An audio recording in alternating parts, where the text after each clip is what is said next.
Bien, je vous témoignais dans un document il n'y a pas très longtemps de comment, dès que nous nous apprêtons à témoigner de la gloire de Dieu, ou à faire un travail qui est à la gloire de Dieu, l'ennemi s'amuse à tout faire pour nous attaquer et nous empêcher d'accomplir notre mission prédéfinie par Dieu et nos tâches prédéfinies par Dieu. Bon, pour être clair, ça ne s'arrête pas nécessairement au travail que nous pouvons avoir effectué par Dieu. Pour Dieu, ça peut être sur la question du travail, mais toute autre chose que nous faisons qui est de Dieu, le diable attaque frénétiquement également. J'en veux pour preuve que je pense là comme ça au témoignage que m'avait donné un couple de frères et sœurs en Christ mariés depuis plus de 20 ans et qui me disait comment lors de leur nuit de noces, au moment où ils allaient commencer leur moment de tendresse,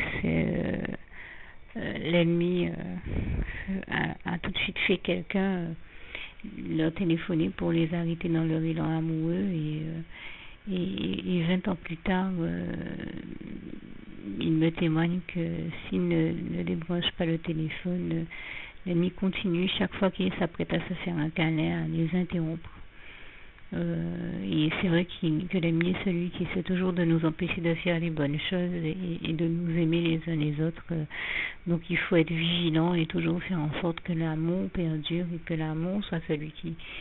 surpasse toute chose, comme Dieu nous l'enseigne si bien. Et surtout, pareil, il s'agit aussi pour nous, quand il est question de travail, de faire en sorte qu'on aille jusqu'au bout du travail, de la mission ou des missions que Dieu nous donne à accomplir, afin que nous jouions pleinement nos rôles, les rôles prédéfinis par Dieu selon sa volonté, dans le cadre de sa volonté. Et de toute manière, la volonté de l'Éternel, notre Dieu, s'accomplit toujours et toute la gloire lui en revient. Alors, je voulais également dire qu'en la matière, il faisait sonner le téléphone de nos frères et sœurs en Christ, ainsi pour les empêcher de s'aimer, bien sûr, il utilisait très certainement des personnes qui étaient proches d'eux et qui étaient des personnes qu'ils aimaient. Et je dois dire qu'ils ne sont pas les premiers, ces frères et sœurs en Christ, ce couple de frères et sœurs en Christ, à me donner ce témoignage qui démontre que le diable s'amuse à utiliser nos proches pour nous perturber et nous faire du mal, puisque pervers comme il est, bien sûr, il n'irait jamais utiliser des personnes qui sont des inconnus ou avec qui nous n'avons pas d'attache. Il choisit précisément d'utiliser les personnes que nous aimons le plus et auxquelles nous sommes les plus attachés pour nous faire du mal, parce qu'il se dit c'est d'autant plus difficile que ce sont des personnes qu'ils aiment davantage. Et c'est vrai que j'avais entendu un pasteur témoigner une fois de comment le diable essaie de nous perdre par nos sentiments, nous prendre par les sentiments et nous perdre par nos sentiments. Et il va pour cela jusqu'à utiliser les personnes ou les êtres qui nous sont les plus proches. Même les animaux, il le fait. Quand quelqu'un a un animal de compagnie, le diable utilise aussi même ces animaux de compagnie pour le détourner de ce que Dieu attend de lui qu'il fasse, que ce soit du travail ou autre chose. Et en l'occurrence, moi je peux vous témoigner que j'ai deux chiens que j'aime beaucoup, et l'ennemi, le sachant, persécute mes chiens pour me faire souffrir ou utilise mes chiens quand je dois faire un travail pour essayer de me détourner du travail que je dois faire. Il se dit que s'il fait l'un de mes chiens souffrir et pleurer, ça va me faire mal, donc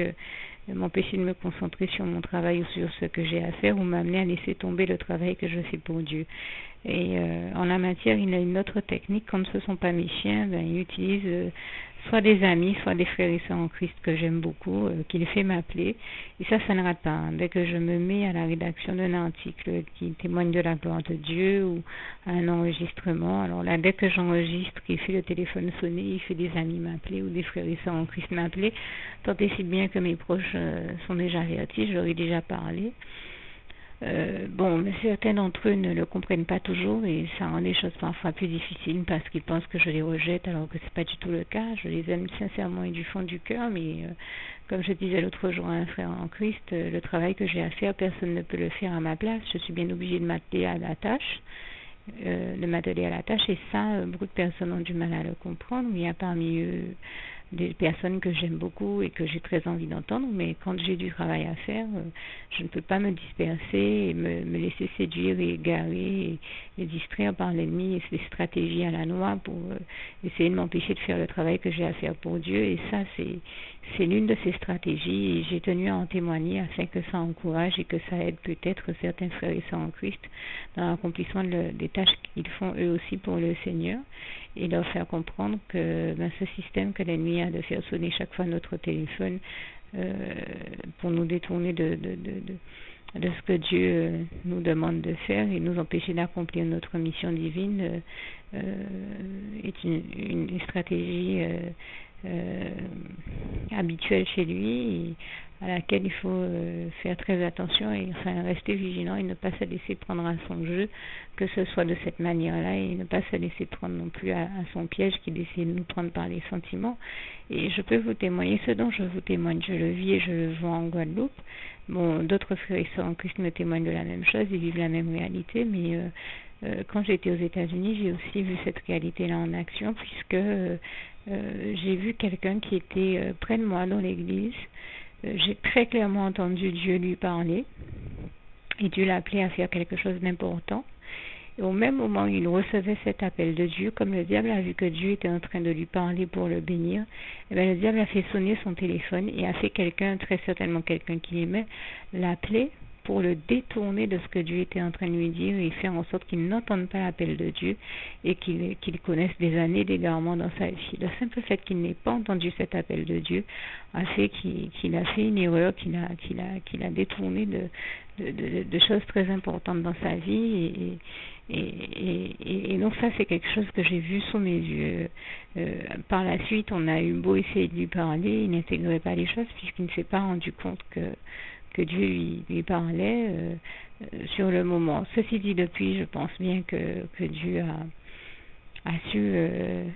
l'amener à la raison. Si nous, êtres humains, nous ne parvenions pas à lui faire entendre raison, je pense que Dieu a su lui le faire et toute la gloire en revient à Dieu, à Jésus-Christ et à son Saint-Esprit, qui est celui qui sait toujours comment parler à nos intelligences et nous faire et se faire entendre et comprendre de nous, et toute la gloire en revient à Dieu, à Jésus-Christ et à son Saint-Esprit. Mais c'est vrai que c'est vous dire un peu comment l'ennemi agit. Comme nous dit la parole de Dieu, hein, il essaie d'égarer les gens, il est dans une dynamique d'égarer les gens à tout va, et par toutes les manières pensables et imaginables. Il s'agit pour nous de vraiment rester éveillés. Je vous invite à le faire au nom puissant de Jésus, d'être très vigilant et de faire attention à ne ni se laisser séduire, ni se laisser distraire et égarer par le diable, parce que ça va vraiment trop loin ces stratégies. Soyez donc vigilants et prudents et ne le laissez pas vous détourner des missions que Dieu a prévues pour vous. Allez jusqu'au bout d'elles toutes et de toutes les tâches que vous avez à remplir de la part de Dieu, de Jésus-Christ et de son Saint-Esprit. Et ne laissez pas le diable non plus vous détourner de ce que Dieu a prévu pour vous, de toutes les bénédictions qu'il a prévues, que Dieu a prévues pour vous et dont Dieu veut vous bénir. Ne laissez pas le diable vous voler vos bénédictions non plus au nom puissant de Jésus. Et je termine donc avec le souhait de mon cœur pour vous, Philippiens 4, verset 7. Que la paix de Dieu qui surpasse toute intelligence garde vos cœurs et vos pensées en Jésus-Christ. Comprenez bien que j'ai partagé cette réalité que nous sommes plusieurs chrétiens à vivre et ce témoignage ou ces témoignages avec vous de manière à ce que dans l'espoir sincère qu'il vous aide et qu'il vous encourage, mais comprenez bien que vous n'avez rien à craindre maintenant que vous êtes avertis. Il s'agit juste d'être vigilant sur la question, mais comprenez bien que je n'ai certainement pas témoigné de ces choses pour vous faire peur, et je dirais même mieux, je vous rappelle ce passage d'Ésaïe 41, verset 10 à 13, si cher au cœur des chrétiens, où Dieu nous dit qu'il est avec nous et qu'il nous sauve de sa droite triomphante. Donc nous savons que nous n'avons rien à craindre. C'est un passage où le Seigneur nous invite à ne surtout pas nous laisser aller à l'inquiétude. Donc Nous savons très bien que nous n'avons rien à craindre, que Dieu est là, qu'il est avec nous, qu'il s'agit pour nous de tenir bon, quelles que soient les épreuves que nous traversons, et de ne jamais perdre de vue que Dieu, Jésus-Christ et son Saint-Esprit nous en délivreront toujours, comme le passage de Romains 8, verset 37 nous le dit bien, mais en toutes ces choses, nous sommes plus que vainqueurs par celui qui nous a aimés, Jésus-Christ, à savoir que quelles que soient les épreuves que nous traversons, et malgré toutes les épreuves que nous traversons, nous sommes plus que vainqueurs par celui qui nous a aimés, Dieu qui nous a aimés le premier, Jésus-Christ et son Saint-Esprit, et toute la gloire lui en revient. Merci Seigneur, je t'aime et nous t'aimons. Juste une petite précision pour tous ceux qui ne sont pas encore, qui n'ont pas encore choisi la meilleure des options qui soit, qui est celle d'aller se placer, de faire le choix à soi-même, d'aller se placer dans les bras d'amour de Jésus-Christ, pour se mettre à l'abri de ce monde cruel. Eh bien, je partage avec vous la prière par le biais de laquelle on y accède. Et commence par vous rappeler également ce passage de Jean 14 verset 6 où il est écrit que Jésus-Christ est le chemin, la vérité et la vie, nul ne vient au Père, Dieu, sans passer par le Fils Jésus-Christ, bien sûr. Je le dis à ma manière, vous regarderez comme il est actuellement écrit dans vos Bibles là encore. Et donc, n'hésitez pas à ouvrir vos cœurs à Dieu, à Jésus, à son Saint-Esprit, à être sincère avec lui et à lui adresser la prière qui suit, à lui dire tout simplement, Éternel mon Dieu, Seigneur Jésus-Christ, moi, un tel, vous dites votre nom et votre prénom, je t'accepte aujourd'hui comme mon sauveur personnel, le seul maître et roi de ma vie. Je remets toute ma vie entre tes mains puisqu'elle t'appartient, Éternel mon Dieu, puisque tu l'as créée, cette vie. Donc tu en es donc le seul maître et propriétaire comme de tout ce qui existe dans tout l'univers. Je remets donc toute ma vie entre tes mains, je te la donne.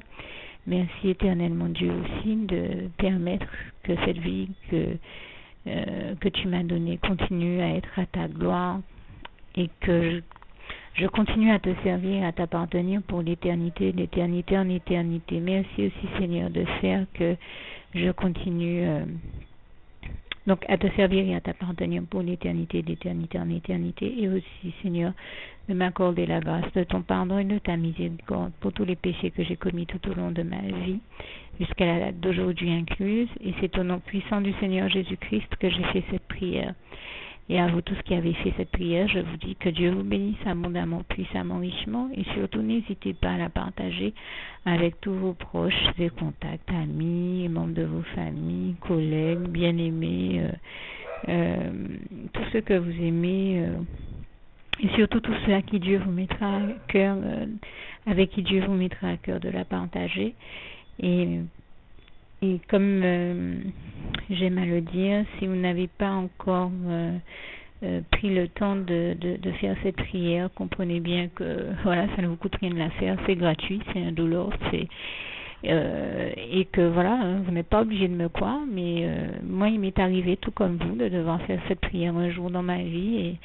et quand on m'a proposé de la faire, je me suis dit, et si c'était vrai, et si c'était vraiment Dieu qui, par ce biais-là, m'appelait à lui et me demandait de lui donner ma vie, de l'accepter, c'était Jésus qui était en train de vraiment me tendre la main et qui était en train de me demander de l'accepter comme mon sauveur personnel, je ne pourrais pas passer à côté de l'occasion de lui dire oui,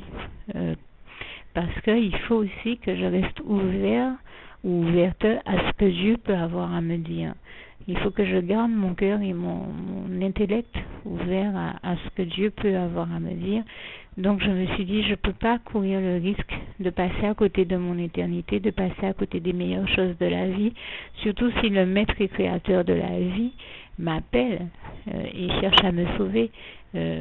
Pour être sauvé, il faut bien que je lui dise oui, que je souhaite qu'il me sauve. Oui, Seigneur Jésus-Christ, je t'accepte comme mon sauveur personnel. Et c'est le sens de cette prière. Et comme je dis, elle ne nous coûte rien à faire. Et puis surtout, moi je vous dis, du jour où je l'ai faite, j'ai vu Jésus changer ma vie en mieux sur tous les plans. Et donc je crois que ça ne vous coûtera rien, ça ne vous coûte rien vous non plus de la faire et puis d'expérimenter, de regarder comment les choses vont se dérouler dans votre vie, de regarder Jésus changer votre vie en mieux, à vous aussi. Et d'en faire l'expérience. Et pour en faire l'expérience, il faut commencer par faire cette prière. Donc si vous ne l'avez pas encore dite, réembobinez tout simplement cette vidéo ou ce document si vous préférez. réécoutez-le et dites avec moi la prière que vous m'avez entendu mentionner. Et n'oubliez surtout jamais que tout est possible à celui qui croit en Dieu, en Jésus-Christ et en son Saint-Esprit, comme il est écrit en Marc 9, verset 23, et que tout est possible à Dieu, comme il est écrit en Marc 10, verset 27. Que Dieu vous bénisse donc et à bientôt.